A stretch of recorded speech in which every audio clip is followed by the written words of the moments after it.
Bem, meus queridos, então, boa noite mais uma vez aí. Boa Sejam bem-vindos aqui ao nosso curso noite. Panorama do Novo Testamento, tá? Desliga aí o seu áudio, só se você for fazer uma pergunta ou se quiser escrever lá no chat, que o Sanches, ele me fala lá e a gente responde, tá bom? Então, meus queridos, essa aula aqui é a nossa penúltima aula, tá? Aula 11 das 12 aulas que nós tivemos aí sobre panorama do Novo Testamento. Claro que foi um panorama do panorama, tá?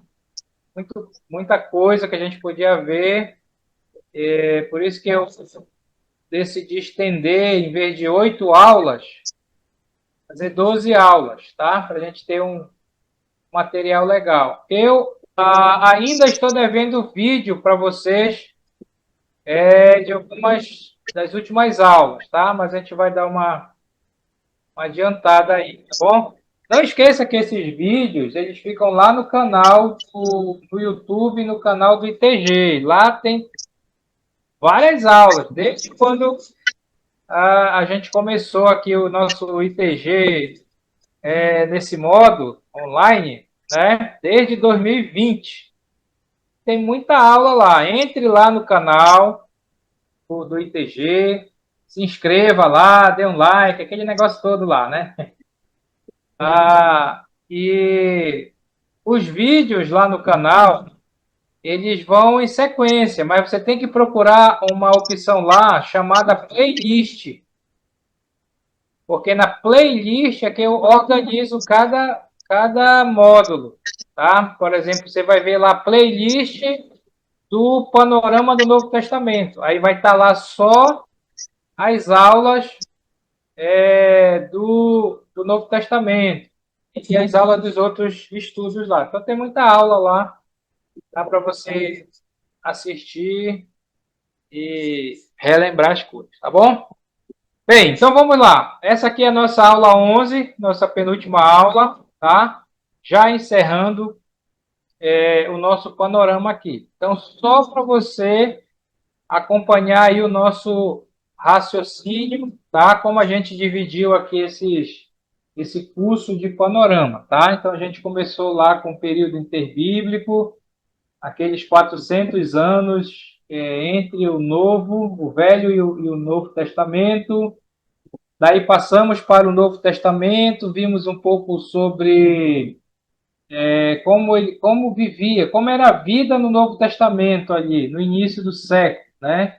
Quando Jesus chega, vimos a questão dos Herodes, os imperadores romanos, como eles viviam, como eles moravam, como eles andavam, quais as estradas, as seitas que existiam, né? Os grupos religiosos. Então, fizemos umas 2 aulas só sobre isso.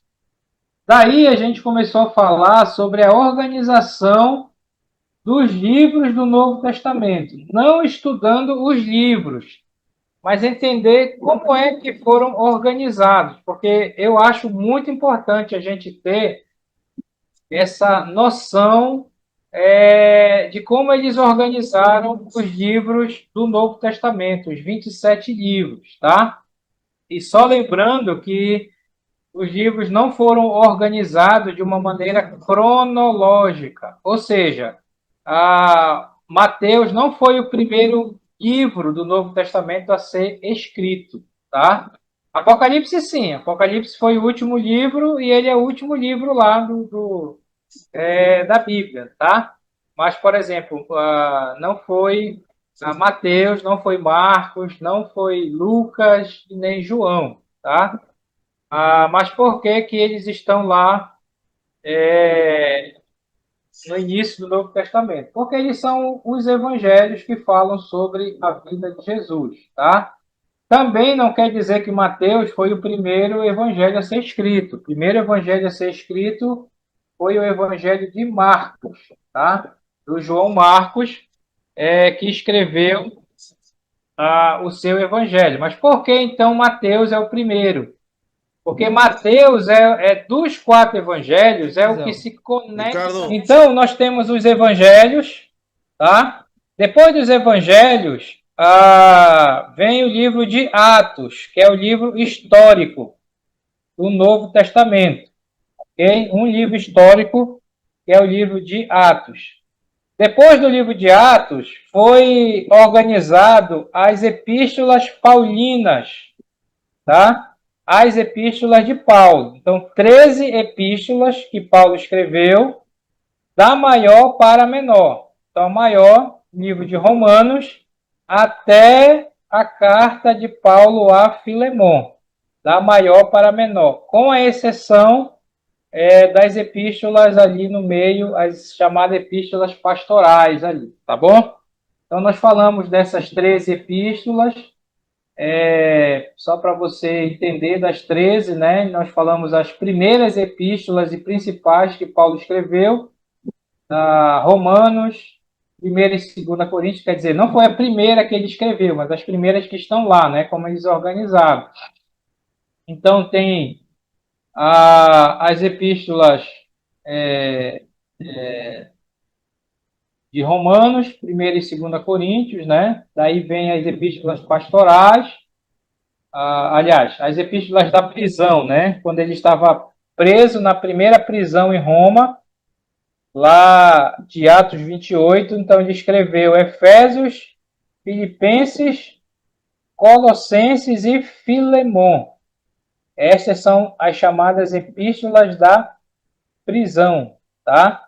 Aí teve as epístolas das viagens missionárias, que ele escreveu, Gálatas, Tessalonicenses, aí, né?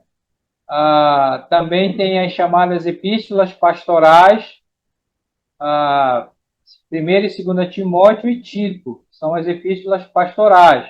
Sendo que 1ª e 2ª Timóteo, ele escreveu entre a primeira e a segunda prisão em Roma. Então, aquela prisão em Roma, que está lá em Atos 28, ele foi solto, tá? Então, ele foi solto, aí ele escreveu 1ª Timóteo e escreveu Tito, a carta para Tito. Daí estourou a perseguição do Império Romano, lá com Nero, né, o imperador Nero, e aí ele foi preso de novo, né? E aí ele já foi levado para masmorra, preso mesmo, não era prisão domiciliar, mas era prisão de prisão mesmo, né? E aí ele escreve, então, a sua última carta, que é 2ª Timóteo. Então, 2ª Timóteo é a última carta de Paulo, e que ele manda para Timóteo, e aí, então, ele é morto em Roma, decapitado em Roma, ali, tá? Depois das epístolas de Paulo, as 13 epístolas de Paulo, vem então a epístola aos Hebreus, tá? Por que aos Hebreus está depois das epístolas de Paulo? Porque a questão de Hebreus é a questão da autoria. Não se sabe o autor de Hebreus. Alguns acham que foi Paulo. Então, se foi Paulo, eles já deixaram lá no finalzinho das epístolas paulinas, mas não se tem certeza, tá? E aí nós falamos, então, sobre Hebreus na última aula, ok? Depois de Hebreus, nós temos, então, as chamadas epístolas gerais, ou epístolas católicas, como nós vamos ver aqui. Católica não quer dizer que é lá da Igreja Católica de Roma, tá? Mas as epístolas gerais, que são as 7 epístolas que nós vamos estudar. E depois das epístolas gerais, na próxima aula, a gente vai ver um panorama do último livro, que é o livro de Apocalipse. Tá bom? Então, essa estrutura o ideal é que você tenha isso em mente. Os evangelhos, o livro de Atos, as 13 epístolas de Paulo, o livro de Hebreus, as 7 epístolas pastorais e o livro de Apocalipse, que dá os 27 livros lá. Tá certo? Então, essa estrutura, eu creio que esse é um bom panorama que a gente pode ter do Novo Testamento aí.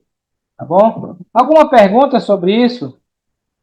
Alguma pergunta sobre essa estrutura? Você já conhecia algo como isso? Já tinha ouvido falar? Primeira vez? Só uma observação, Ricardo. Porque tu falou aí as 7 epístolas pastorais, né? Mas tu queria dizer gerais, né? 7 epístolas gerais, é. Isso. Pastorais só são os 3. Sim, sim, Pastorais é a primeira, a segunda Timóteo e a Tito, né? sim. Ok. Beleza. Legal. Fique atento É, é, aí. Pois não. oi, Pode falar. quero, eu quero saber, assim, na cronologia certa, o livro dos evangelhos, primeiro foi Marcos, tu diz, se fosse colocar na cronologia certa, qual é o outro? Primeiro, Olha, segundo, os terceiro, evangelhos, eles são divididos, são chamados evangelhos sinóticos e o evangelho de João, tá? Então, o primeiro foi escrito, foi Marcos. Marcos. Depois de Marcos foi Mateus. E Uhum, depois de Mateus foi o evangelho de Lucas, ok? Esses 3 evangelhos, eles foram escritos antes do ano 70. uhum, O evangelho de João, ele já foi escrito lá no final do século. Então, quando você lê João, o Evangelho de João, por isso que é bom o panorama, quando João escreve o seu Evangelho, olha, já é anos, muitos anos depois da morte e ressurreição de Jesus. Já é lá no final, porque João é o último autor do Novo Testamento. Né? O que uhum, que João escreveu? O Evangelho, as 3 epístolas gerais que a gente vai ver hoje e o Apocalipse. Então é uhum, Marcos, Mateus, Lucas e anos depois o Evangelho de João. uhum. Tá certo. Beleza? Obrigado, tá certo. Bem, então vamos entrar aqui nas epístolas gerais, tá? Vamos lá. Sim, deixa eu falar aqui. Esse material que eu vou apresentar para vocês, ele não está na apostila de vocês, tá? Depois que eu fui ver, e quando eu preparei essa apostila, já tem anos isso aí, foi lá no primeiro ITG lá, eu não coloquei quase nada das epístolas gerais, eu não lembro por quê. Então eu preparei esse material aqui. Esse material que eu vou apresentar para vocês, eu vou mandar para vocês em PDF, tá? Vai ser um material à parte, tá bom? Então, por favor, me lembra disso. Ricardo, cadê a aula 11 que tu ia mandar, tá? Que eu vou transformar esse slide aqui em PDF e vou mandar para vocês, tá bom? Então, vocês que estão acompanhando aí pela apostila, esqueça a apostila agora, tá? Não vai... É um material que não está na apostila, esse material aqui, tá? Preparei aqui para nós, tá bom? Então, vamos lá. Epístolas gerais.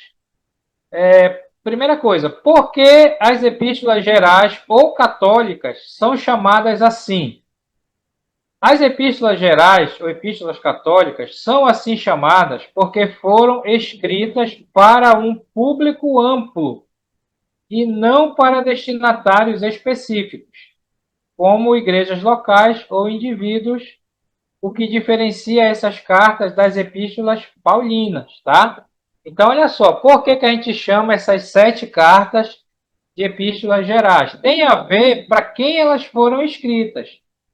Então, essas cartas, elas não têm um destinatário certo, elas foram escritas de uma maneira geral, né? Para todas as igrejas, todas as que existiam por ali, tá? Então, não tinha um destinatário específico, diferente das epístolas paulinas de Paulo, que Paulo sempre enviava ou para uma igreja específica ou para um indivíduo específico, tá? Então, essas epístolas, elas são chamadas gerais porque elas foram enviadas de uma maneira geral, tá?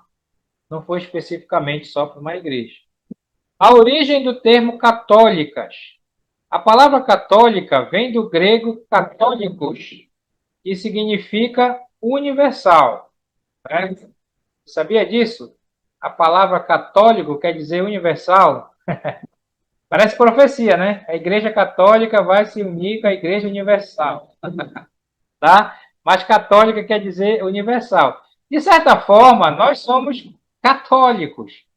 Não católicos. Não, como é que o homem disse? Nós somos católicos apostólicos, mas nós não somos romanos, né? Mas não fale isso, ele não vai confundir a cabeça. Mas o termo católico quer dizer universal, tá? Essas epístolas receberam esse nome porque eram dirigidas à igreja Mas não chegou, foi. como um todo, ou seja, a todos os cristãos e não a comunidades específicas como, por exemplo, Corinto, Éfeso ou Roma, tá? Então, deu para entender por que esse nome Epístolas Gerais ou Católica, que quer dizer universal, deu para entender isso? É porque não tem um destinatário específico, tá? Com exceção, como diz aqui, tá? Antes da gente ver aqui, porque vai ter exceção em relação a isso aí. Aí eu vou explicar aqui, tá? Bem, quais são as epístolas gerais ou católicas? As epístolas gerais são 7, tá? Atribuídas a diferentes apóstolos. Não só apóstolos, mas dois aqui que não eram apóstolos, tá? Por exemplo, Tiago, a gente vai ver, não era o apóstolo Tiago, era o irmão de Jesus, ou meio-irmão de Jesus.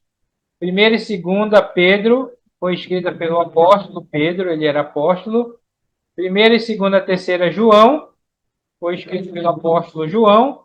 E Judas, esse não é o Iscariotes, a gente vai ver, é o Judas, também irmão de Jesus, tá?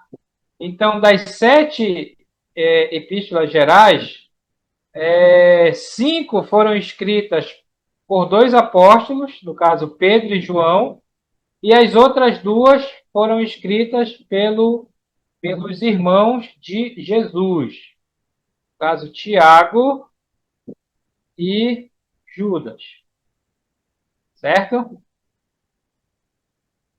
Então vamos lá, aquilo que eu falei sobre a questão de exceções e observações. Então veja que eu falei para vocês que essas 7 cartas, elas são chamadas epístolas gerais porque elas não têm um destinatário específico, mas tem exceção. E a exceção aqui é o seguinte, embora algumas, como, por exemplo, 2 João e 3 João, pareçam ter destinatários específicos, né? Porque 2 João, se você conhece 2 João, João escreve para a senhora eleita e a seus filhos. A gente vai tratar disso, né? E 3 João, ele escreve por Gaio, tá?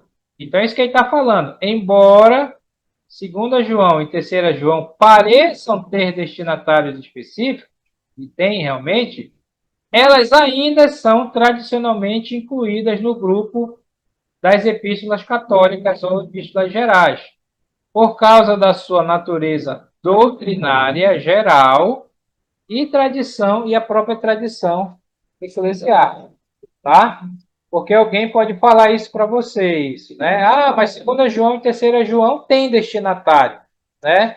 Mas assim, tradicionalmente, né, a tradição cristã é que elas fazem parte das epístolas gerais, mesmo tendo essas 2 o seu destinatário específico, tá? Então, elas não saem, porque aí elas vão ter que entrar numa outra categoria e aí ia ficar complicado, tá? A própria questão da doutrina que é encontrada nessas 2 cartas, né? Elas são muito parecidas com as outras da Epístola Geral. Então, assim, no fim, essas duas epístolas, 2 João e 3 João, elas são consideradas, fazem parte aí das epístolas gerais, tá? O termo não implica relação com a Igreja Católica Romana, como eu falei, que é questão de católico, né? Mas com a universalidade da mensagem. Certo? Deu para entender? Perguntas aí sobre isso? Tudo certo? Certo. Deu para entender, né? Então, elas fazem parte das epístolas gerais, das 7 epístolas gerais. Eu não tinha ouvido ainda sobre o que significava essa palavra católica. Católico quer dizer universal, né? Quer dizer, universal, né? Será que foi daí que o É. pessoal tirou o nome da Igreja Universal? Olha, não duvido muito, né? Que o Edir Macedo não tenha se apropriado dessa expressão, né? Igreja E, universal. Porque, na verdade, a Igreja de Jesus Cristo, não a igreja local, mas é o conceito de igreja universal, né? Mas não a uhum. universal do reino de Deus, do reino de Cristo. E essa palavra universal, ela é uma palavra muito importante, ela é de uma grandeza, né? Hoje, É, por exemplo, eu fui comprar uma peça para o carro, era um relé. Aí o camarada disse, olha, existe esse aqui que é universal. é Epa, verdade. então existe até as peças. Universal quer dizer que ele serve para vários, né, É. carros. Esse é o mesmo conceito dessas cartas aqui. Por que elas São são geral. universais? Porque elas servem para todas as igrejas. Não que as outras não sejam, né? Mas É, elas não tiveram assim um então, destinatário é específico, com muito exceção interessante. de 2 João. Valeu. Vamos lá. Aí eu fiz esse quadro aqui, quadro demonstrativo, só para a gente fazer uma comparação entre as epístolas de Paulo, as chamadas epístolas paulinas, e as epístolas gerais ou católicas, tá? Então, um quadro aqui só para diferenciar, né? Talvez isso ajude em algum momento aí de algum estudo que vocês estiverem dando, tá? Mas, por exemplo, autores, tá? As epístolas paulinas, claro, principalmente o apóstolo Paulo foi o autor das epístolas, das 13 epístolas paulinas, tá? Em relação às epístolas gerais, tem vários apóstolos, como caso aqui, Tiago não era apóstolo e nem Judas era apóstolo, eles eram irmãos do Senhor. Então, só Pedro escreveu 1º e 2 Pedro e o João, 1º, 2º e 3 João. Então, as epístolas gerais têm 2 apóstolos e 2 irmãos de Jesus, tá? Os destinatários. As epístolas de Paulo, elas foram escritas, né, para igrejas específicas ou indivíduos específicos, né?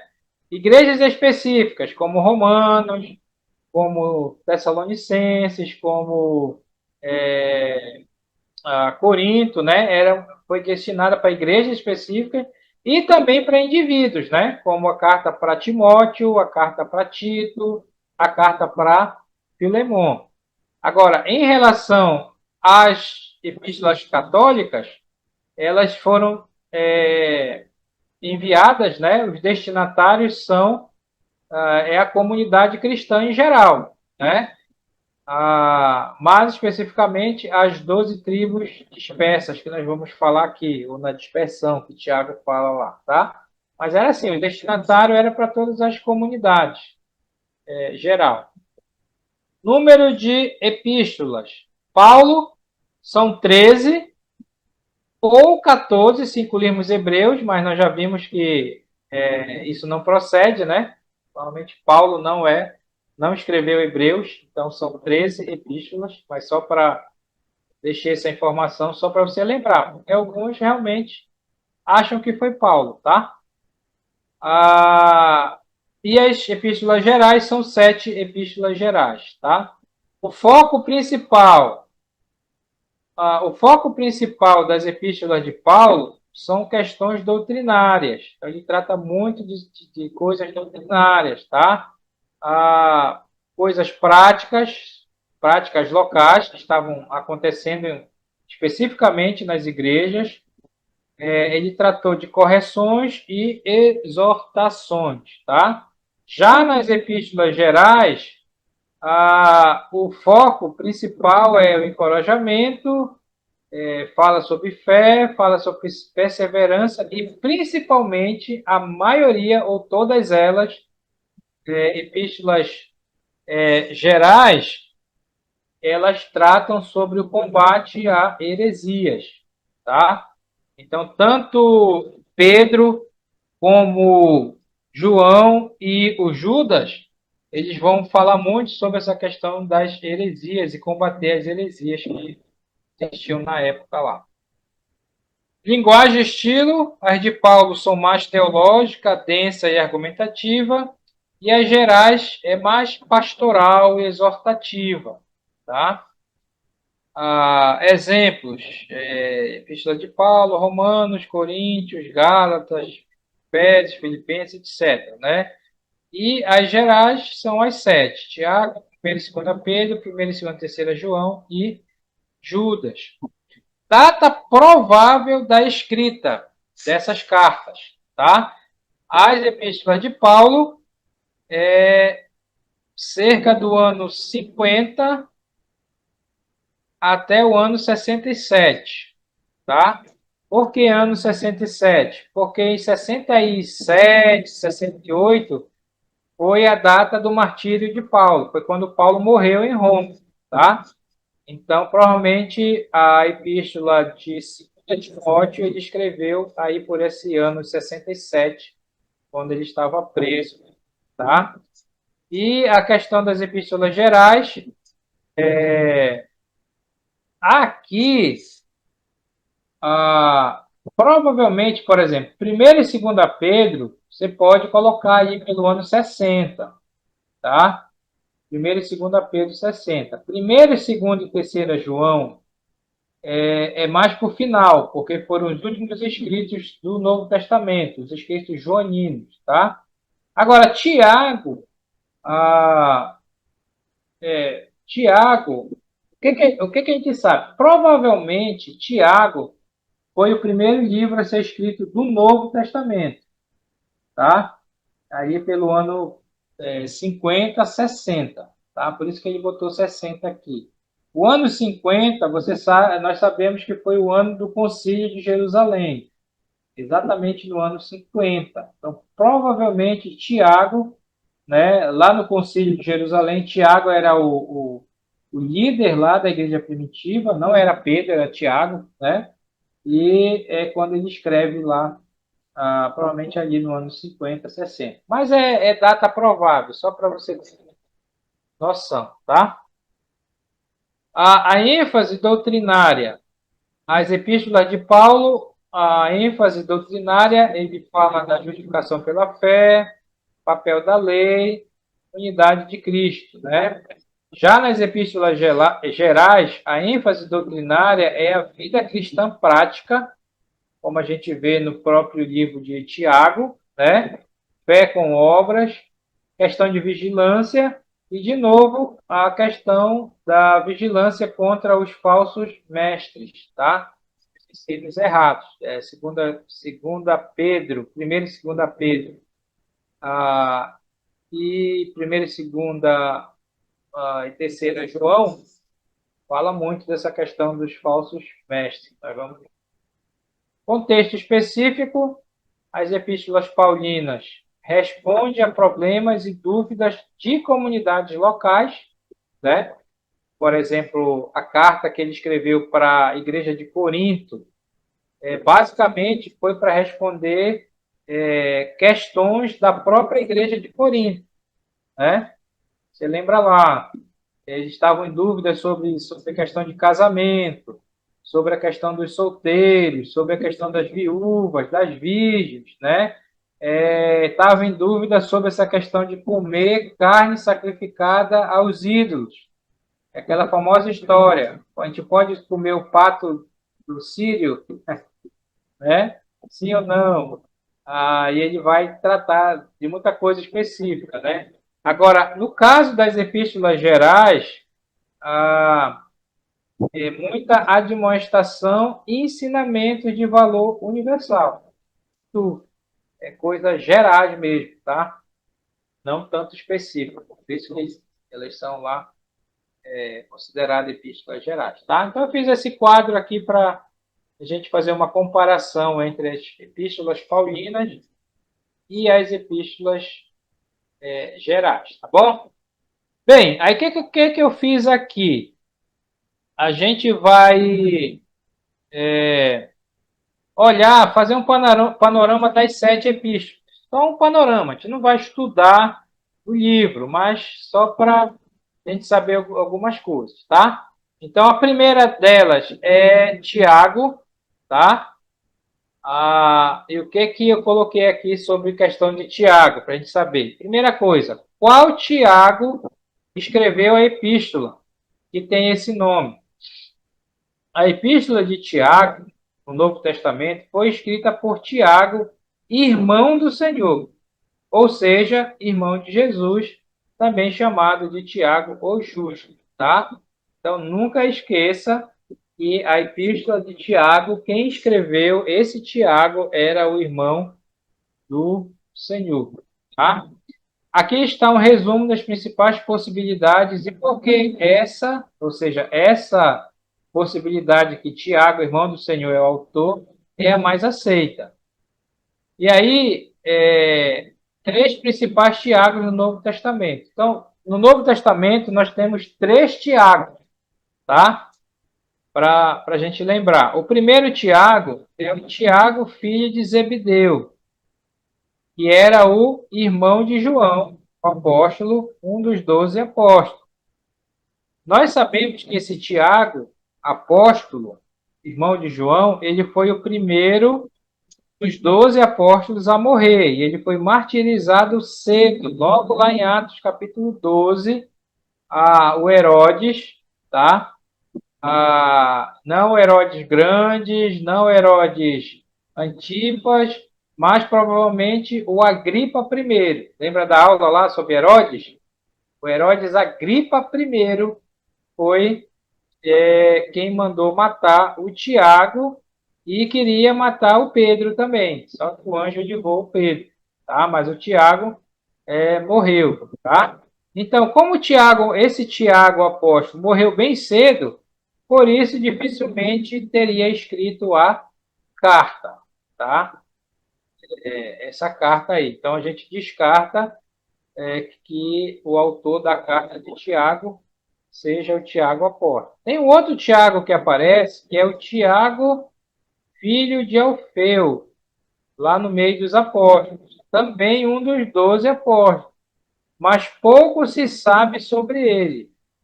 E não há evidência forte de que tenha sido o autor da epístola. Tá? Então, na relação lá dos 12 apóstolos, aparece esse Tiago, esse outro Tiago, filho de Alfeu. Mas a gente não sabe, não tem informação, não se sabe nada, na verdade, sobre ele. Então, provavelmente, a própria tradição, né, não sugere que seja esse Tiago lá. Tá? O Tiago, mais provável que tenha sido escrito, é o Tiago, irmão do Senhor, ou seja, o irmão de Jesus, né? E foi líder da igreja em Jerusalém, em Atos 15, no concílio de Jerusalém, ele que era o líder da igreja lá, e Gálatas 1:19, acho que é o texto que fala que eles eram colunas, né? Deputado colunas lá, Paulo diz. Então, esse é o candidato mais provável à autoria da epístola. Tá bom? Então, razões para atribuir a autoria a Tiago, irmão do Senhor. Ele tinha autoridade na igreja primitiva. A carta é escrita com autoridade e sabedoria, compatível com um líder como ele. O estilo direto e moralmente enfático da carta é coerente com o que se sabe do Tiago, o justo, né? Irmão do Senhor. Portanto, o autor da Epístola de Tiago é mais amplamente identificado como Tiago, irmão de Jesus, líder da igreja em Jerusalém. Ok? Para quem que Tiago escreveu? A quem Tiago endereçou sua epístola? Tiago endereçou sua epístola às 12 tribos que andam dispersas, ou às 12 tribos na dispersão, como se lê no início da carta, né? Tiago 1:1 fala, né? Tiago, servo de Deus e do Senhor Jesus Cristo, às 12 tribos que andam dispersas. Saúde. Então a questão é saber quem são essas 12 tribos que andam dispersas. Tem algumas possibilidades. Né? Quem são essas 12 tribos dispersas? Esse termo tem algumas possíveis interpretações. A primeira é que seriam judeus cristãos na diáspora, tá? O que é diáspora? A diáspora era o lugar fora da terra dos judeus, ou seja, fora da Palestina, tá? Então, alguns acham que Tiago escreveu para esses judeus, porque ele falou 12 tribos, né, judeus dispersas, ou seja, que estavam espalhadas por lá. A maioria dos estudiosos entende que Tiago está escrevendo para judeus cristãos, tá? Então veja lá, judeus cristãos. Quem você lembra? Você lembra de Hebreus, né? Destinatários do livro de Hebreus eram hebreus cristãos, tá? Judeus cristãos que viviam fora da terra de Israel, espalhado pelo Império Romano, que era chamada de diáspora, tá?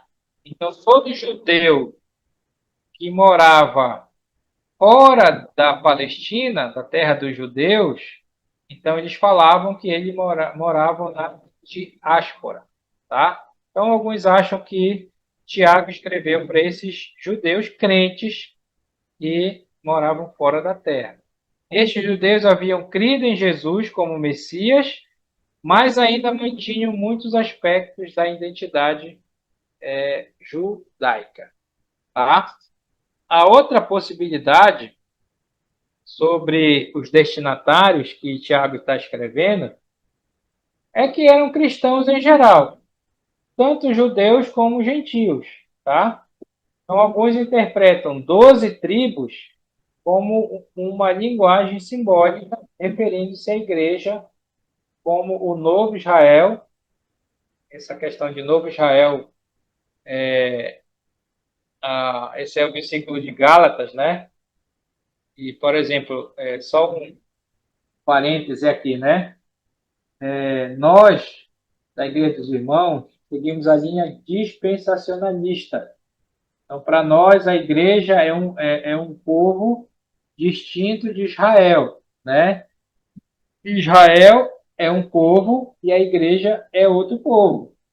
Então, essa é a interpretação que nós seguimos, né? Nós seguimos a linha dispensacionalista. Os presbiterianos, eles não creem assim, eles são aliancistas, né? Então, para o presbiteriano, a igreja é o novo Israel. Então, não existe mais Israel como povo de Deus, existe a igreja, tá? Nós da Igreja dos Irmãos, não concordamos com essa interpretação, né? Israel rejeitou o seu Messias, a igreja entrou, mas um dia a igreja vai sair no arrebatamento e Deus vai voltar a tratar com a nação de Israel lá na tribulação. Tá? Essa é a maneira que nós cremos e nós seguimos. O presbiteriano, ele não pensa dessa maneira, tá?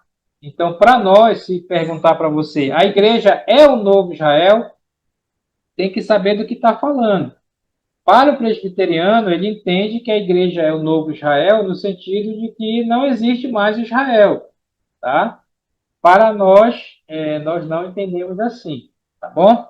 Só para você entender. Então, o novo Israel são crentes judeus que se converteram e fazem parte da igreja, não de Israel mais, tá? Ah, Então, alguns entendem essa questão de 12 tribos como sendo judeus e gentios, né? Alguns interpretam as 12 tribos como uma linguagem simbólica, referindo-se à igreja como o novo Israel espiritual, formada por crentes de todas as nações. Isso é possível, mas o forte tom judaico da epístola, que fala de referências à lei, sinagoga, fala de Abraão, sugere um público majoritariamente judaico, tá? Então, assim, é mais provável que o Tiago sendo judeu e a igreja de Jerusalém, ele está escrevendo tanto para judeus e gentios que se converteram, tá? Judeus e gentios crentes, ok? A conclusão, Tiago escreveu sua epístola para cristãos de origem judaica espalhados pelo mundo, a diáspora, incentivando-os à fé prática, à perseverança nas provações e a uma vida de obras que evidenciassem sua fé, tá? Então, esse é um panorama do livro de Tiago, tá? Tem algumas questões sobre Tiago.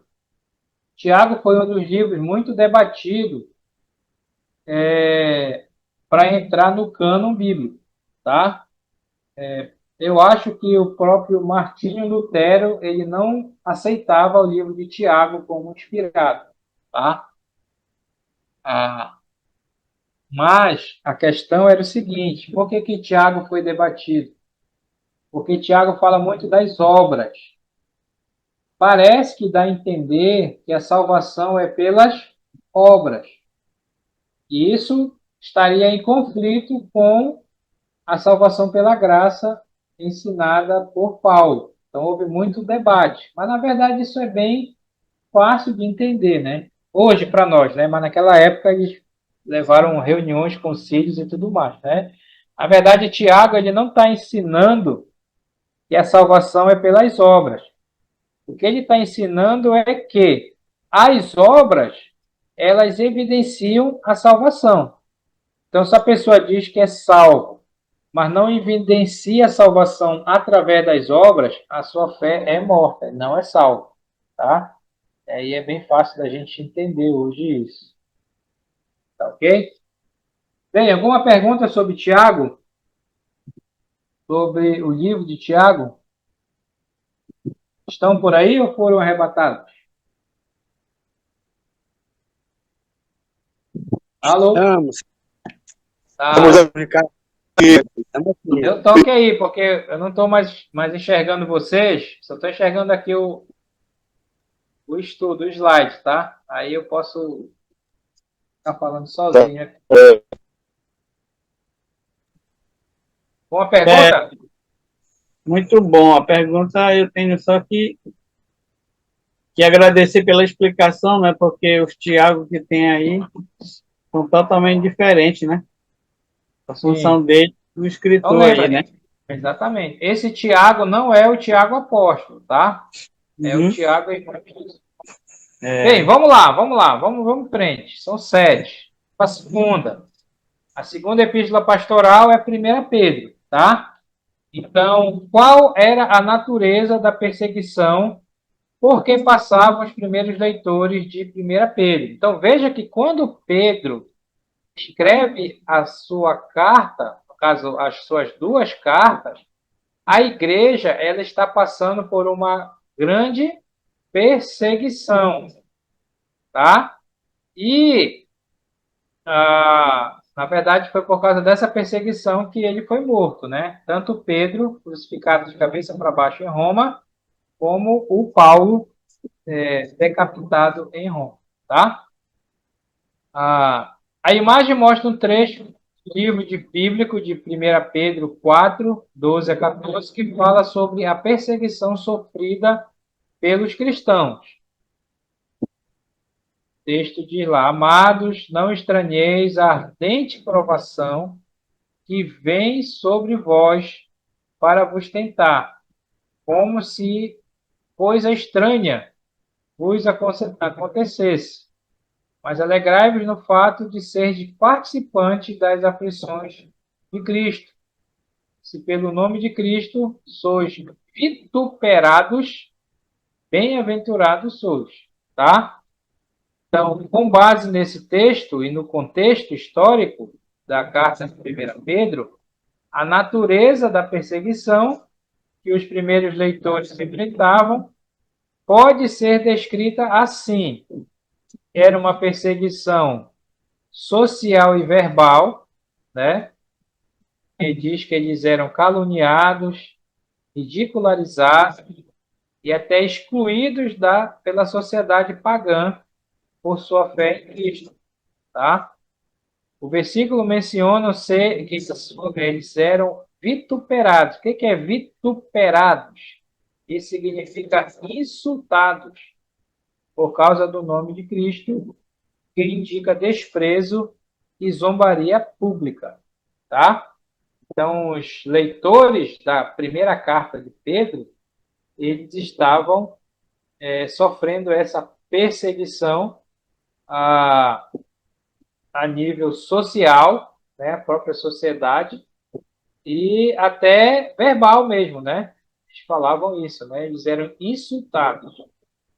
Outra coisa sobre essa perseguição é que era um sofrimento moral e psicológico também, né? Os cristãos enfrentavam pressões para abandonarem seus valores e retornarem aos costumes pagãos. Isso a gente vê na carta de 1 Pedro, né? Eles são pressionados, né? Eles são ameaçados, né? Eles deveriam voltar a deixar os seus valores cristãos e voltar realmente para prática pagã. Eles eram tratados como estranhos por sua nova conduta de vida. Pedro vai tratar sobre isso, tá? Outra questão dessa perseguição é que era uma provação como teste de fé, né? A perseguição é chamada de ardente provação, indicando um sofrimento intenso, mas com um propósito espiritual, como um teste ou refinamento da fé. Tá? Então, Pedro vai tratar disso, né? A perseguição que eles enfrentavam era um teste na vida deles, né? E a outra questão é que essa perseguição não era uma perseguição estatal direta, ainda, né? Ou seja, parece que dá a entender que essa perseguição não era ainda a perseguição que iria estourar com o Nero, né? Porque até Nero, tá? Você lembra do imperador Nero? Nero não aparece lá na narrativa bíblica, mas a gente sabe, né, que o Nero ele começou a reinar, eu acho que depois do Cláudio, que é mencionado em Atos, né, que expulsou lá a história do casal lá, né, Priscila e Áquila, o imperador Cláudio é mencionado, e parece que depois dele, se eu não estou enganado, veio o Nero, né? E a questão do Nero é que ele fez uma loucura lá em Roma, né? No ano 64, ele colocou fogo em Roma e acusou os cristãos. E a partir daquela data, de 64, houve uma perseguição ferrenha do Império Romano aos cristãos. Até aquela data, o Império Romano ele não perseguia. Então, quando a gente vê aquelas confusões no livro de Atos e tudo, pegando Paulo, batendo em Paulo e jogando Paulo na prisão, na verdade, quem fazia aquilo eram os próprios judeus, o Sinédrio e tudo mais, né? Os romanos só ficavam ali, né, para não deixar a coisa bagunçar. Então, às vezes, eles iam lá, apartavam a briga, mas eles não, de certa forma, não perseguiam. Mas com o Nero é que a coisa ficou diferente, ficou complicada, né? Porque a partir do Nero, todos os imperadores romanos perseguiram os cristãos. E aí que é aquelas cenas dos filmes, né, que a gente vê daquela época, né? Os cristãos sendo jogados para os leões comer lá no Coliseu, tocando fogo, sendo crucificados. Isso é depois do livro de Atos, tá? A perseguição começou com o Nero. E na realidade a gente sabe, isso a gente vai estudar em História do Cristianismo, e essa perseguição com Nero, ela culminou no ano 70 com a destruição do Templo de Jerusalém.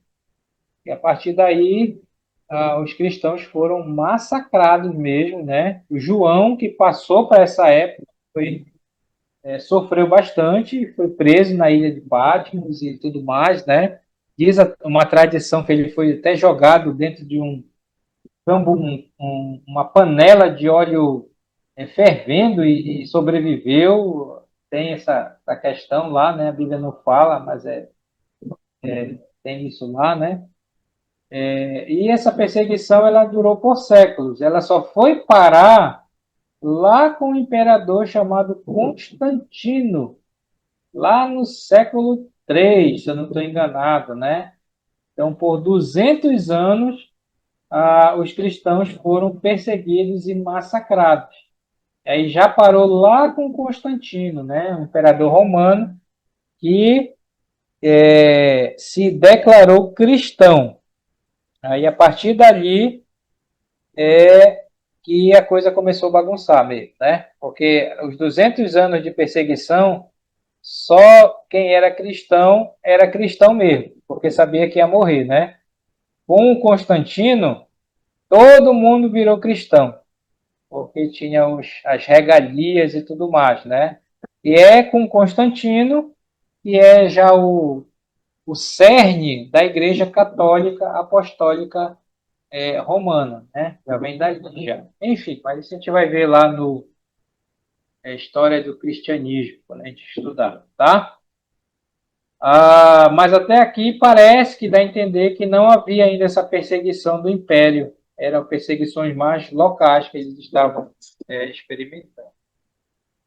Lá no na primeira epístola de Pedro, ele menciona essa Babilônia, tá? Aí eu coloquei aqui para gente, só para você saber, tá? Onde ficava a Babilônia?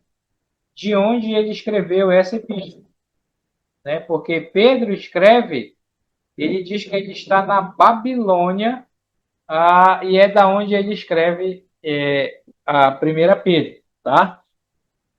Então, 1 Pedro 5,13, onde o apóstolo escreve, né? A vossa colheita em Babilônia vos saúda e seu filho, e o meu filho Marcos, né? Esse Marcos aqui é o João Marcos, tá?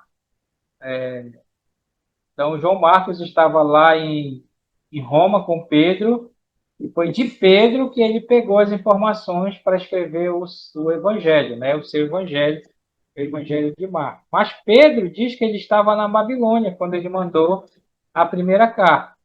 Então, onde ficava essa Babilônia? Embora o nome mencionado seja Babilônia, a maioria dos estudiosos entende que essa é uma referência simbólica a Roma, tá? E não a antiga cidade Babilônia, da Babilônia que ficava na Mesopotâmia, lá com Nabucodonosor. Bom, então, Pedro, a Babilônia que ele fala era Roma, onde ele estava, tá?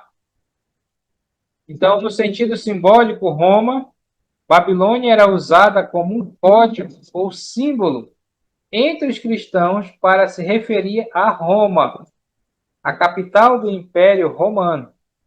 Isso ecoa o uso simbólico de Babilônia no livro de Apocalipse, tá? Apocalipse 17, 18, aparece uma Babilônia que a gente vai ver lá. E também representa Roma. Bem, essa é uma interpretação aqui que eu peguei, mas não sei bem se concordo. Quando a gente estudar Apocalipse lá, né?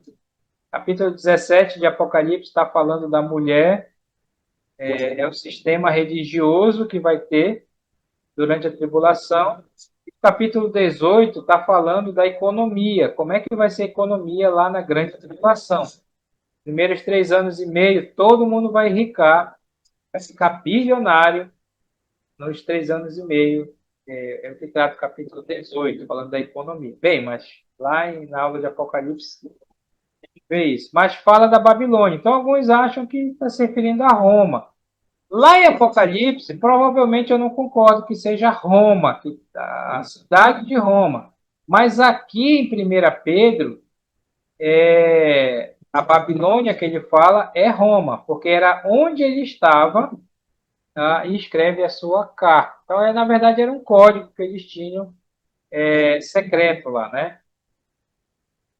A Roma como um centro de corrupção e perseguição aos santos. Pedro provavelmente usou esses nomes simbólicos para proteger os cristãos de perseguição, caso a carta fosse interceptada, tá? Então, Pedro estava em Roma, escreve essa carta e como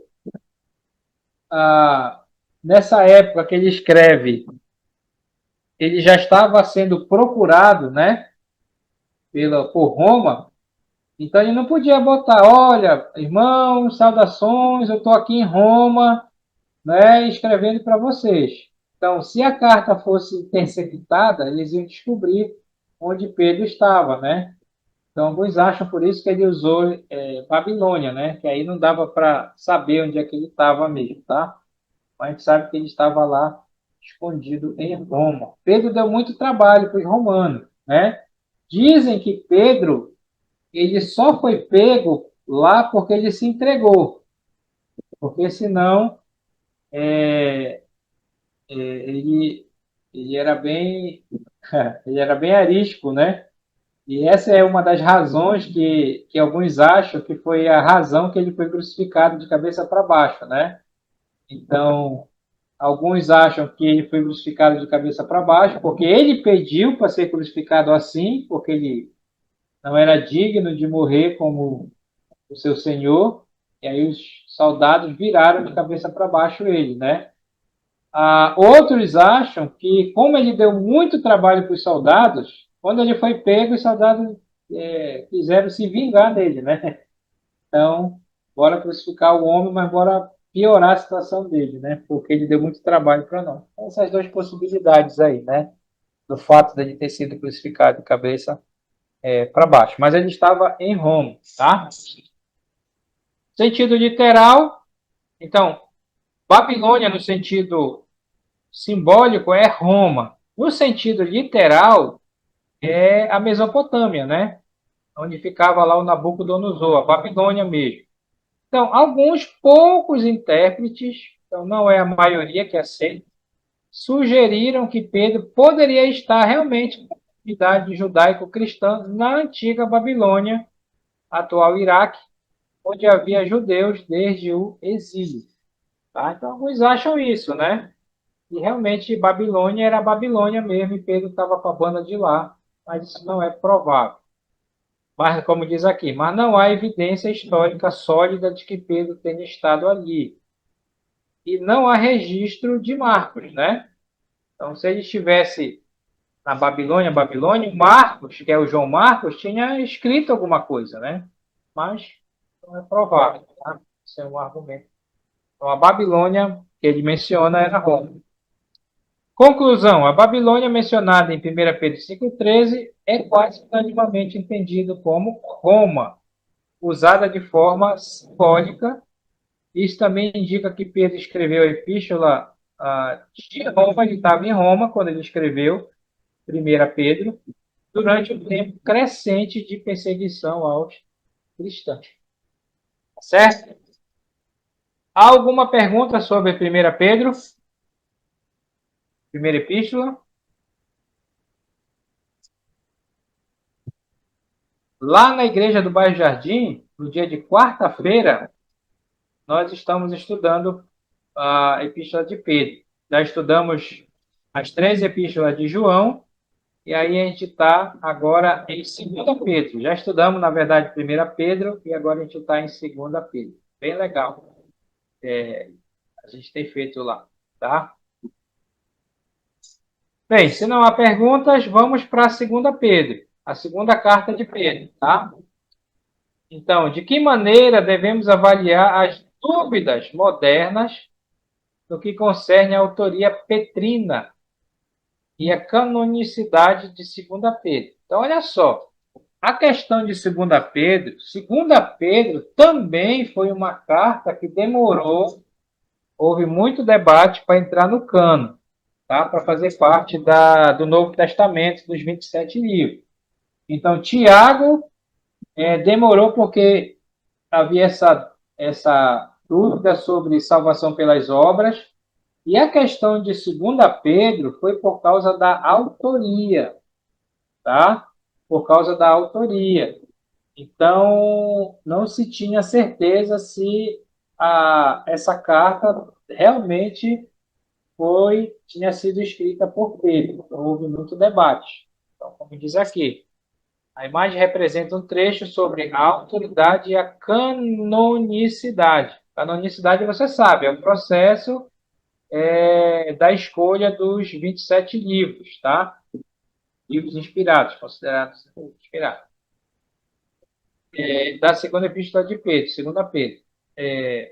Tema que tem sido debatido tanto no meio acadêmico quanto no eclesiástico. Então, até hoje, no meio acadêmico, aí nos seminários, faculdades teológicas, ainda se debate se 2 Pedro realmente foi escrita por Pedro, tá?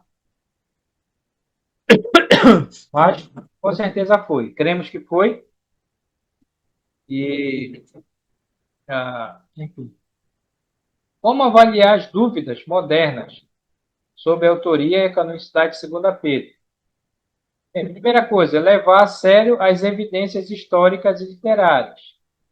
Críticos modernos apontam.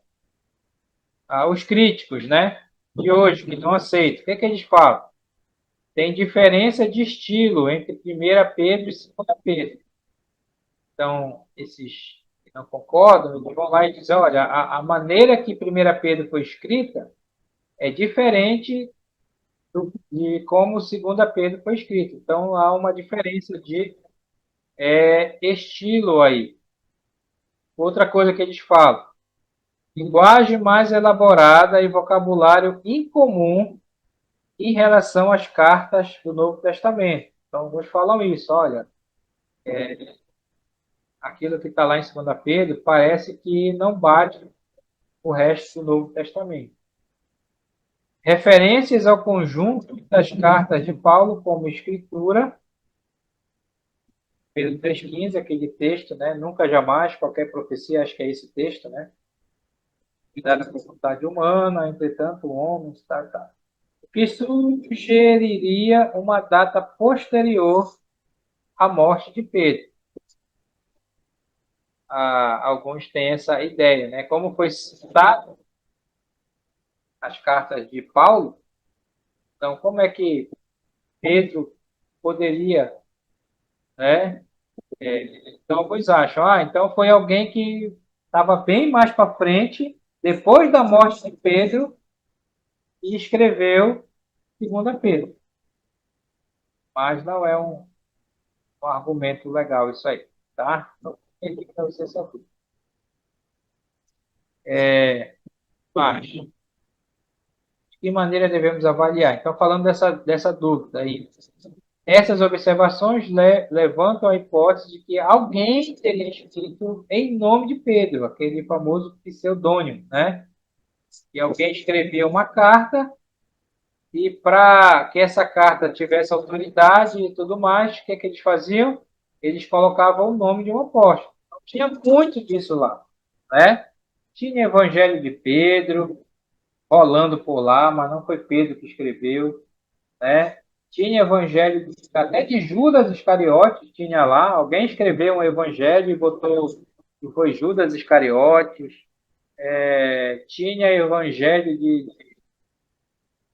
carta de, sei lá, tinha um monte de carta rolando lá, né? Então, mas só os 27 é que foram considerados realmente inspirados, tá? Dois aqui, considerar a tradição da igreja. Então, foi que a tradição da igreja dizia: apesar das dúvidas, a igreja antiga reconheceu lentamente a canonicidade de 2 Pedro. Esse era um dos critérios que eles usaram para dizer que os 27 livros eram palavra de Deus inspirada, né? Eles usavam, que era o critério da uso na igreja primitiva. Então, a igreja primitiva usava a 2 Pedro e atribuía a autoria a Pedro, tá? Também o Eusébio de Cesareia, e o historiador lá do século IV, né, admitia que havia dúvidas quanto à autoria, mas ela foi amplamente aceita. Ela foi incluída no cânon bíblico por sua afinidade doutrinária e seu uso contínuo nas comunidades cristãs. A referência a Pedro, como autor, está explícita em 2 Pedro 1:1. E há defensores da autoria petrina genuína, que explicam as diferenças de estilo por uso de um secretário ou amanuense diferente, né? Então, quem defende que Pedro tenha sido o autor de 2 Pedro, eles explicam: sabe por que tem diferença de 1 Pedro e 2 Pedro? É porque 2 Pedro, Pedro usou um amanuense. O que era o amanuense? Paulo usou o amanuense também, né? Tem até um que é mencionado, que é o Técio, né? Lá de Romanos, né? Então é por isso que está diferente, porque o amanuense tinha um estilo dele, né? Lembra que o amanuense era daquilo, né? Era alguém que escreveu o livro sendo citado pelo seu autor. Então, por isso estava estilo diferente, né? A outra coisa é que a mudança de contexto e propósito da carta. Ela tem um tom mais escatológico e defensivo contra os falsos profetas também, tá? Então, 2 Pedro fala muito dessa questão da segunda vinda, era uma questão escatológica lá, tá? O que mais que eu coloquei aqui? Manter o equilíbrio entre crítica e fé. A crítica textual é importante, mas a autenticidade teológica e valor espiritual da carta têm sustentado sua presença no cânon por séculos. Por séculos. Como o trecho da imagem sugere, devemos evitar tanto ceticismo exagerado quanto aceitação genuína. Esse ponto aqui que eu peguei, ele está dizendo assim: olha, não afirma muito que foi Pedro, porque tem coisas que pode não ser, mas também não diz que não é, porque isso pode afetar a vida. Não é muito legal ficar em cima do muro, tá? A fé cristã histórica valoriza a inspiração divina, mesmo reconhecendo o papel humano no processo, tá? Então, hoje tem muito dessas coisas, né? Aliás, hoje na nossa época, século XXI, eu não sei, mas, por exemplo, século XIX, século XVIII, século XIX, eles debateram muito essa questão de autoria de livros, né? Então, muitos morreram dizendo que Pedro não escreveu 2 Pedro, né? E existia muito isso. Mas tem uma coisa uma doutrina que a gente crê que é chamada a preservação das Escrituras, né? Então, nós cremos que os 27 livros, todos os 27, são palavras de Deus inspiradas, e Deus tem preservado por séculos esses 27 livros como inspirados em nossa Bíblia. Até hoje, eles não acharam nada que se provasse o contrário. Eles procuram, já procuraram muito. Hoje em dia não estão procurando tanto, né? Mas no passado era chamada a alta crítica, né? Ou a crítica textual, mas não encontraram, tá? Conclusão: devemos avaliar as dúvidas modernas com honestidade acadêmica, mas também com respeito à tradição e à função espiritual da carta. Diferenças literárias, questões sobre datação são legítimas, mas não anulam a autoridade e o valor canônico de 2 Pedro como escritura da fé cristã. Então, aqui de onde eu peguei, ele diz, olha, não,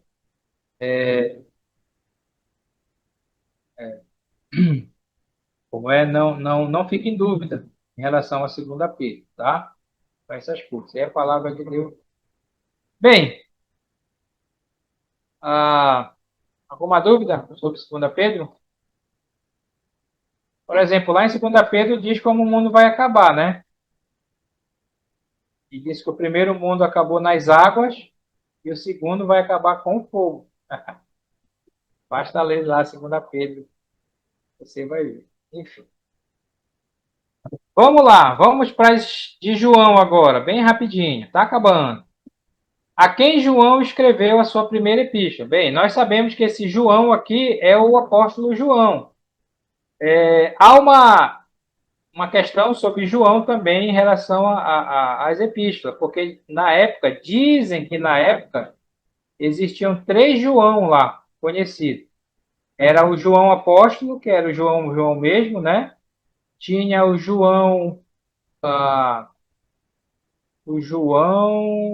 agora esqueci. Tinha o João Vidente, o outro lá. Mas, enfim, o João aqui é o João apóstolo mesmo que escreveu, tá?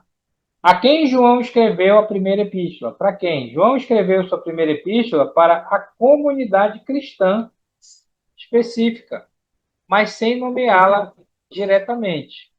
Alguns pontos importantes. Os destinatários parecem ser cristãos que ele conhecia bem.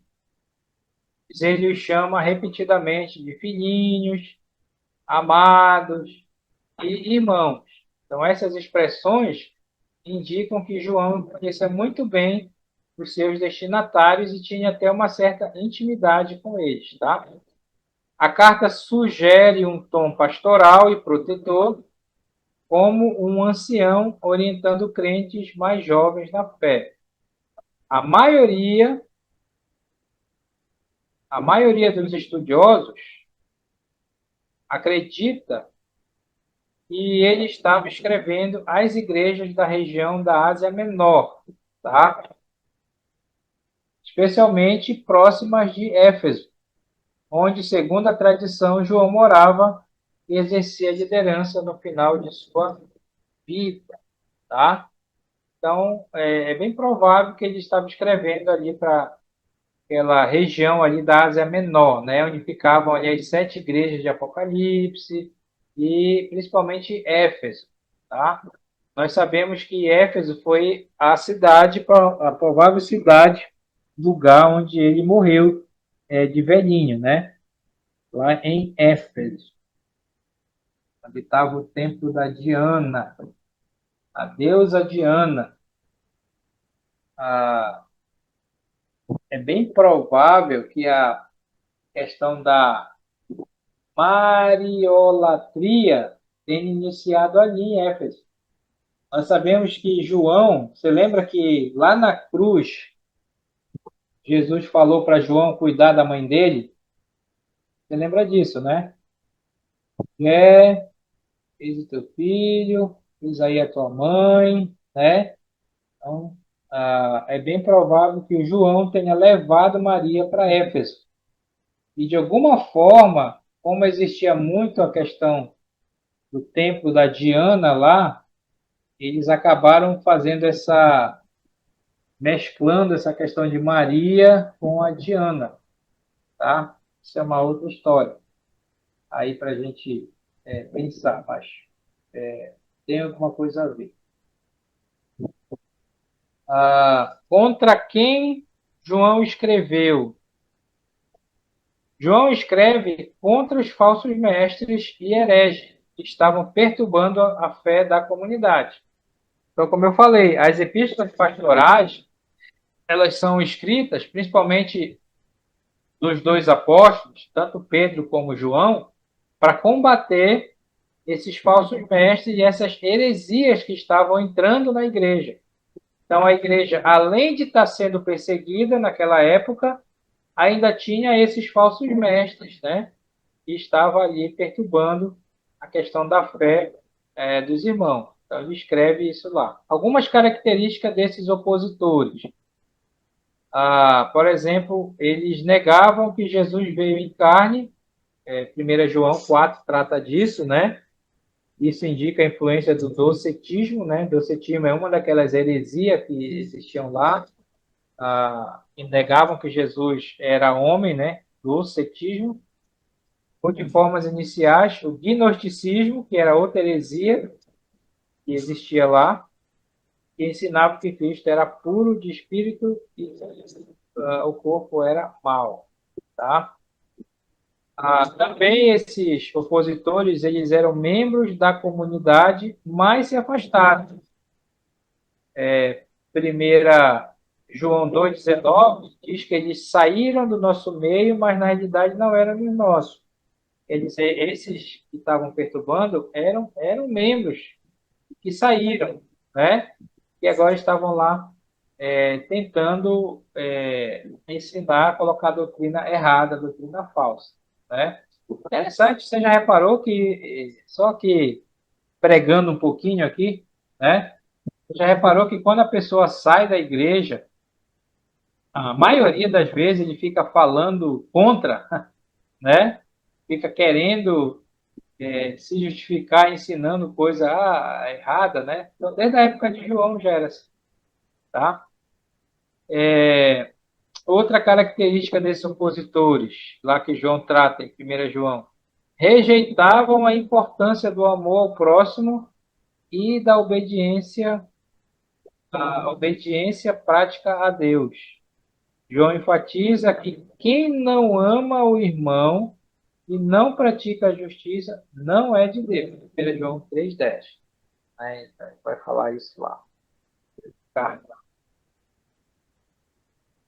Então, resumo de 1 João, destinatários, comunidade cristãs na Ásia Menor, provavelmente próximas ali de Éfeso, onde ele era o pastor. A oposição, falsos mestres que negavam a encarnação de Jesus, e era aquela questão que Jesus não era homem, né? Abandonavam a fé apostólica e promoviam um evangelho sem ética. A epístola é uma defesa da verdadeira fé cristã, baseada na encarnação de Jesus, na comunhão com Deus e ao próximo. Então, isso é 1 João, a terceira, a segunda, não, a quarta epístola geral, tá? 2 João agora. O que é que trata 2 João? Quem escreveu 2 João? A segunda epístola de João foi escrita por alguém que se identifica apenas como o ancião. 2 João 1, né? No entanto, a tradição cristã e a maioria dos estudiosos atribuem a autoria a João, o mesmo, né? O apóstolo. O mesmo autor do Evangelho de João e da primeira epístola de João. E as razões para isso incluem o estilo é o mesmo, 2 João e 1 João, vocabulário é o mesmo, temas semelhantes são de 1 João e do Evangelho de João, tema amor, fala de verdade, mandamento, e até da questão do anticristo. Tá? O título, O Ancião, reflete a autoridade reconhecida e experiência, condizente com a posição de João nas igrejas da Ásia Menor. Era assim que ele era conhecido, né? Tradições antigas, como as de Irineu e Eusébio, identificam como o apóstolo João. Então, esses dois aqui, o Irineu e o Eusébio de Cesareia, né? Irineu de Lyon e o Eusébio de Cesareia, eles já identificavam que o autor de 2 João era o João apóstolo também. Qual o propósito de 2 João? O propósito principal de 2 João é exortar a verdade ao amor, além de advertir contra os falsos mestres. De novo, né? Esse mesmo assunto aqui também. Em resumo, preservar a verdade da doutrina cristã.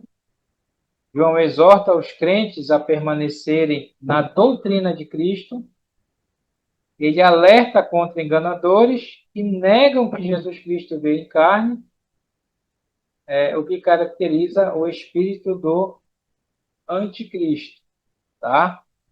Então, o espírito do anticristo, que ele fala que já está presente no mundo, eram a questão daqueles que negavam a humanidade de Jesus, tá? Trata disso. Isso já fazia parte do gnosticismo naquela época. A outra coisa, combater os falsos mestres. João adverte para não receberem em casa, nem darem apoio a esses mestres heréticos, né? Versículo 10 e 11. Se alguém não traz a doutrina, não receba em casa, não lhe dê as boas-vindas. Ele fala isso, né? Para que não compartilhe as suas obras más. Ok? A quem foi endereçada? A João, a epístola é dirigida à senhora eleita. A senhora eleita e aos seus filhos, tá? Então veja que é aquela famosa exceção, tá? Por que que as epístolas gerais são chamadas de gerais? Porque não há um destinatário específico. Mas a exceção aqui de 2 João, que ele envia a sua segunda carta para a senhora eleita e aos seus filhos. Agora, quem é essa senhora eleita? Tem duas interpretações. Pode ser uma igreja local, personificada como uma senhora, e usa uma linguagem simbólica comum, ou pode ser uma crente, realmente, uma senhora crente cristã influente de sua família, que é menos provável, mas também é possível. A posição que nós adotamos é que a senhora eleita não era uma senhora, era a igreja. Era uma igreja que ele estava escrevendo. Os seus filhos seriam os membros dessa igreja. Se você desenvolve o texto lá, você vai perceber isso aí, tá? Mas alguns acham que era uma mulher, mesmo uma senhora crente, mas essa interpretação não é muito aceita, tá bom?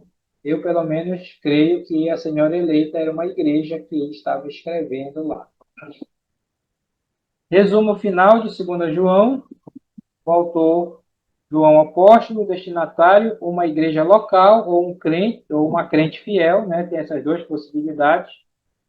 O propósito era encorajar a fidelidade à verdade ao amor cristão, alertar contra falsos mestres que negam a encarnação de Cristo e proteger a igreja da influência doutrinária destrutiva, tá? Que estava surgindo ali dentro da igreja.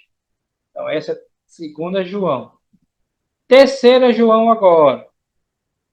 3 João. Quem escreveu 3 João? A terceira epístola de João foi escrita por um ancião, de novo, né? O erro se identifica da mesma maneira como na segunda epístola. A tradição cristã antiga e a maioria dos estudiosos atribuem sua autoria a João, o apóstolo, também autor do Evangelho de João e das cartas anteriores. Tá? Evidências para a autoria joanina, de 3 João. O estilo, vocabulário e os temas são muito semelhantes ao de 1º e 2 João. Termos como verdade, andar na verdade, testemunho e amor são marcas claras do pensamento joanino. Tá? O João fala muito desses temas, que aparece tanto no Evangelho, como em 1 João, 2 João e 3 João. Então, a autoria e o prestígio do autor são compatíveis com a figura do apóstolo João, líder da igreja na Ásia Menor. Ok? Qual é o propósito de 3 João? O propósito de 3 João é tratar de questões práticas dentro da igreja. com foco em hospitalidade, liderança, fidelidade à verdade. Ele é o escrito mais pessoal do Testamento, tá? Talvez, junto às duas cartas mais pessoais, seria Filemão, que Paulo escreveu por Filemão, e a terceira João também aqui, tá? Então, por que que é bem pessoal?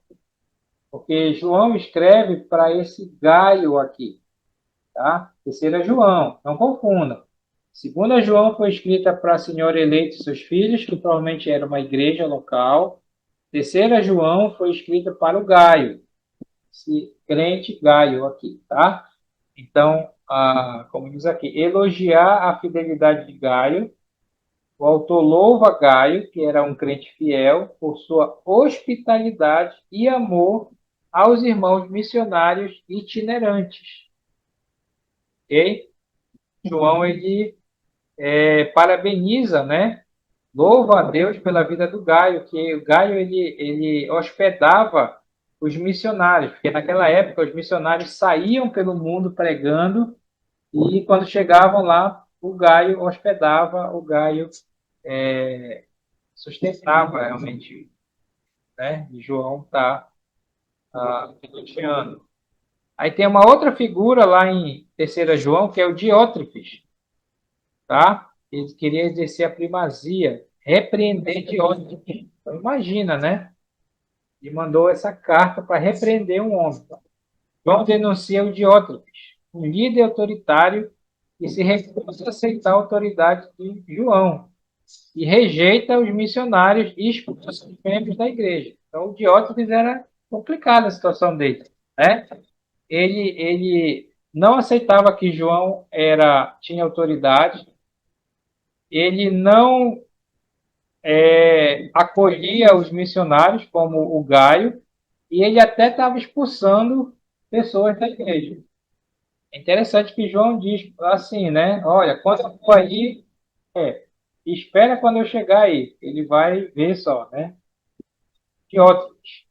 E tem um outro personagem também, que é o Demétrio, tá? E o Demétrio é provavelmente o portador da carta, elogiado por seu bom testemunho, tá?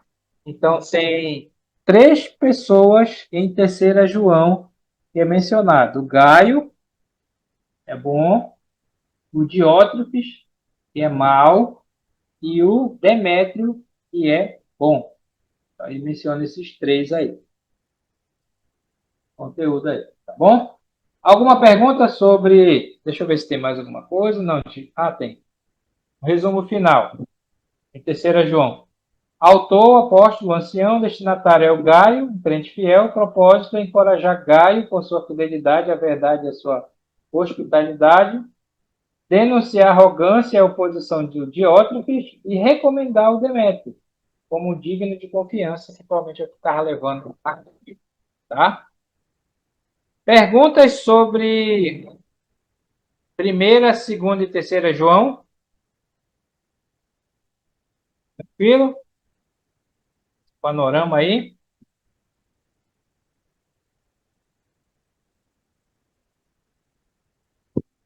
Aqui. Então, né?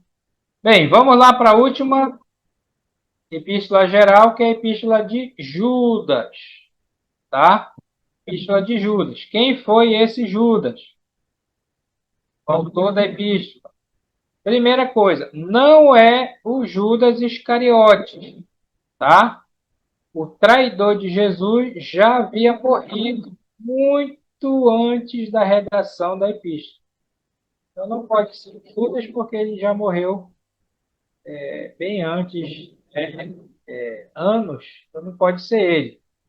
Ele também não teria autoridade ou credibilidade para escrever uma carta cristã reconhecida pela igreja. Então, mesmo que o Judas Iscariote tivesse escrito alguma coisa, o fato de ser o traidor de Jesus não teria autoridade. Então,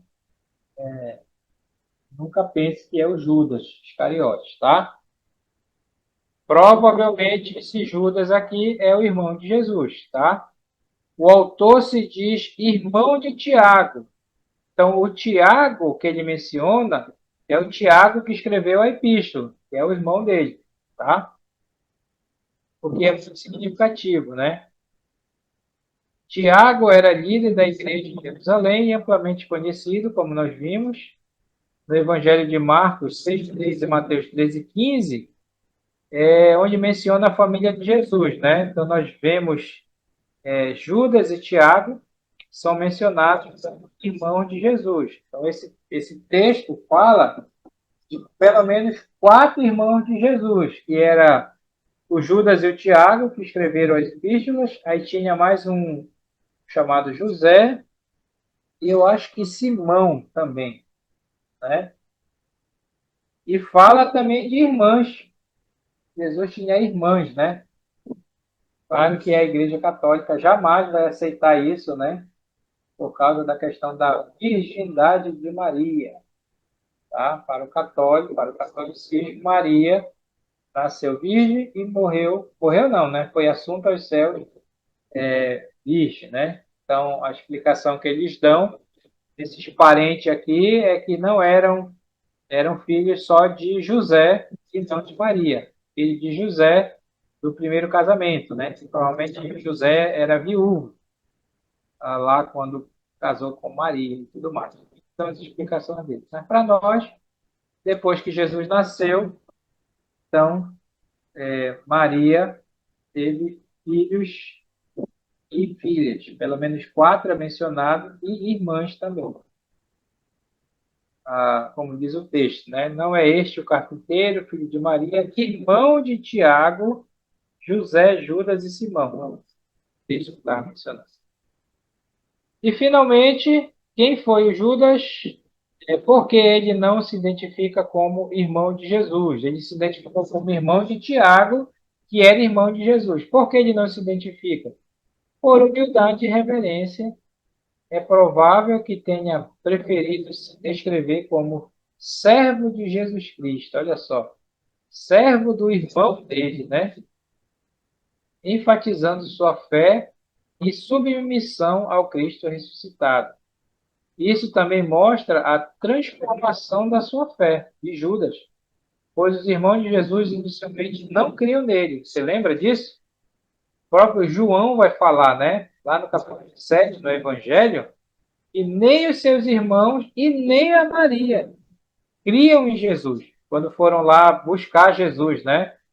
Com vergonha de Jesus.